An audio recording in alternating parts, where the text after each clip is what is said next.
Okay, hello everybody. Happy Tuesday. Thanks so much for joining us back on The Boost. Great to see you again. Speaking about spirituality with regards to emotionality. We're getting deeper here.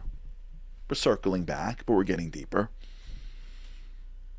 I don't want you to think for 1 second that when you're sitting in your house and you're trying to understand your spouse or your children or your friends and you reduce what you need and how you speak for somebody else. That's not a spiritual act. I was talking to a marriage therapist the other day, and he was explaining to me a situation he was dealing with of where a couple was at the brinks of despair because the way they related from an intimacy perspective was so different. Until he explained that they relate very differently in their needs. One needs more emotionality and speaking, one needs more physical and touch. It doesn't mean that if there's less speaking or less touch, then that they're not in love with each other. Just the language, the way that they connect is different. And he's trying to impress upon me how prevalent this is in his practice, and if there's something we can do to get. I don't know, but it was so powerful to hear the way he said it, although we know it, but the way at least he said it was a powerful concept. And when she said that so many couples that he deals with is really just breaks down to this: the willingness to be able to speak someone else's language. But what I don't want us to think is that that's like a nice thing. It's a spiritual thing. You see, when you are willing to, in Hebrew the word is machnia. I don't know if there's an English version of that. It's probably to humble. When you're willing to humble your needs in order to better understand someone else or in order to give to somebody else, what you're doing is you are removing the physicalness around the spirituality that you have, and you are attaching yourself to the spirituality of somebody else. And you feel it. Try this. Let's take this down to the lowest level. I wrote this in the book, by the way. The lowest level of this is, here, try this out. Try this at home. When you walk around public 1 or 2 days, try to hold the door open everywhere you go. Just go into a building and hold the door. For the person behind you, you are giving up your physicalness. That's your time.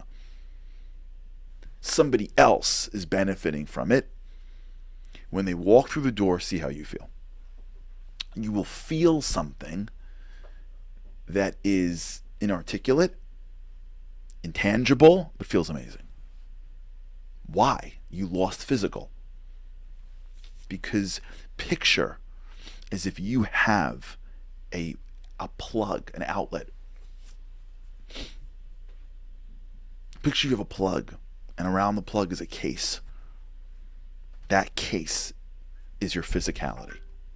That case is your me. That case is my needs, my way, my language, my. As soon as you pull the case off, you have an exposed plug. It can now plug into somebody else. And that feeling is electric. You don't lose when you give yourself to somebody else. You lose physically, but you gain spiritually. It's a spiritual act. Relationships is spirituality. That's what it is. Marriage, friendships, parenting, teachers and students. It's spirituality, man. In fact, the whole idea of a religion really is a relationship with God. And all that you're doing is limiting some of your physical needs and trying to connect with the divine source. And it is because it doesn't necessarily align with your physical needs that it makes it powerful. It's because you wouldn't have otherwise prayed this long or done this thing or celebrated this way.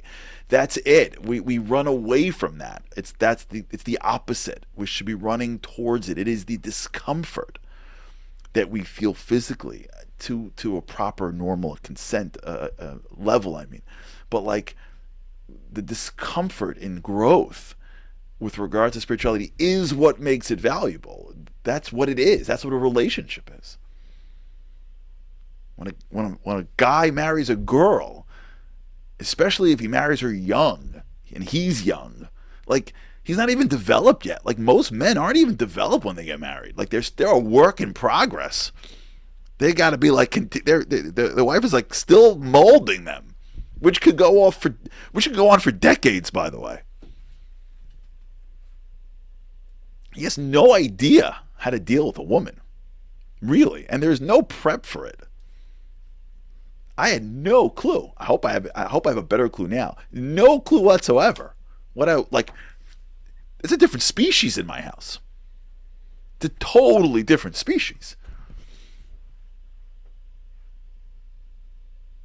The only thing that I was taught is just because you want it doesn't mean you got to do it. Listen, give. And again, I'm not saying I'm an expert in any which way. I'm not saying that I've succeeded in any which way. Gotta ask my wife. I hope, but I don't know. I don't think I've reached where I can go. But the idea that in order for me to connect to somebody else that's not like me, I have to somehow limit the things that I want is part and parcel of the basics of every single relationship. That's the basics of our relationship with the divine. That's spirituality. It's what it is. You are removing the cover of the physical, and you are exposing the spiritual. And if the other person does that as well, forget it. It's game over. It's completely and totally game over. Now you've got two people removing the covers and being able to connect, removing that cap on the outlets and the plugs, and being able to actually create electricity. And you feel it. It doesn't have to be with your spouse. It could be with anybody. You feel it with friends, partners. You feel it sometimes in a classroom. The teacher is teaching. The student is getting it, and there's a give and take. You feel it a lot. You feel it, by the way, there's a low level of this even in games. You go to a game and everybody's cheering for the same thing. It's low level spirituality. The game itself, as much as I love games, the game itself isn't filled with any meaning and purpose, so it has a limited value, but still.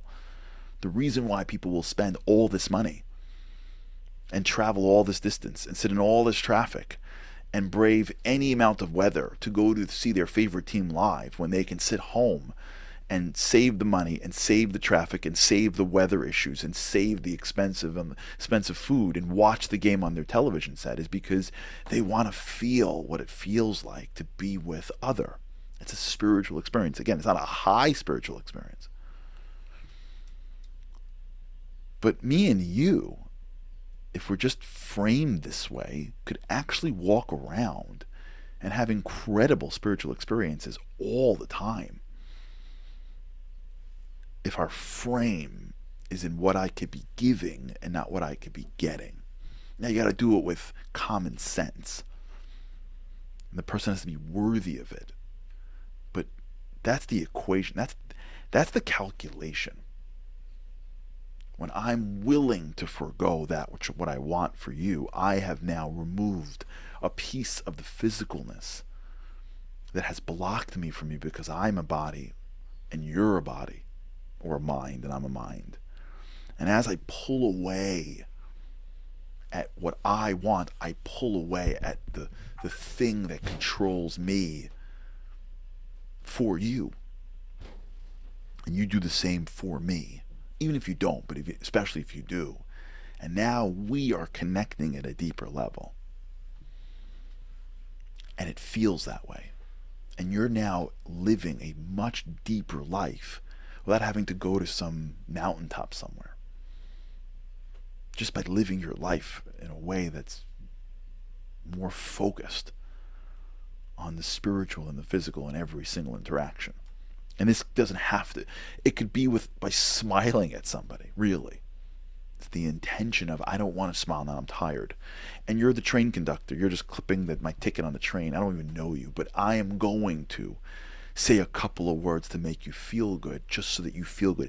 It's not the highest level, but it's spiritual. It's spiritual stuff, man. This is what spirituality is. It is the science of the soul. It is the world of the non-physical. You can live this way all the time. Big moments and small moments. But always be in this game of seeing the world from your perspective, and then allowing my soul to drive, not my brain, not my mind, not my body. You live a very different life. You may not get as much stuff, by the way, just letting you know. But you end up getting plenty, but you may not get as much. Well, let's say it this way: you usually end up getting more, but not at the timeline that you're used to. But if you're willing to let God run the time, you just get to enjoy the game. Different way. Remember, the players don't run the clock because they're too busy playing the game. All right, guys and ladies. Hope to see you again tomorrow. Have a great day. With God's help. Have a great day. Living on a lifeline. The world doesn't ever seem to change. Looking for the sunshine, but you're caught up in the rain. It's like your eyes are wide open, but you cannot see. You're watching life pass you by like 1, 2, 3. Walking in destruction. The winds of life blur your vision. All the devastation. Forever feels like you're on the run. It's time. No one else can set you free. You're locked inside, and only you have got the key.